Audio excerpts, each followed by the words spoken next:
Vaikka täällä alkaa vasta rantakelit olla kohdillaan, niin nyt on semmonen homma, että meidän on aika jatkaa matkaa Afrikkaan. Tiedoksi kaikille teille, jotka ette ole vielä meistä kuulleet. Unelmatarinoiden pakumatka jatkuu jo ensi viikolla. Kesäkuussahan me ajoimme Suomesta Espanjaan ja nyt ajamme Espanjasta Gambiaan.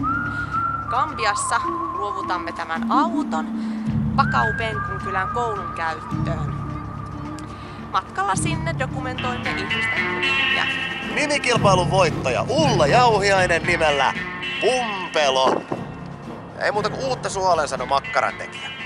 Lähdön kunniaksi helsinkiläinen Natural Beauty Shop on lahjoittanut meille tämmösen luomukosmetiikkaa sisältävän tuotepaketin. Sekä Juho Leppänen 5 kappaletta autolla Nepaliin DVD:tä. Ja nämä me haluttais nyt arpoa teidän kesken.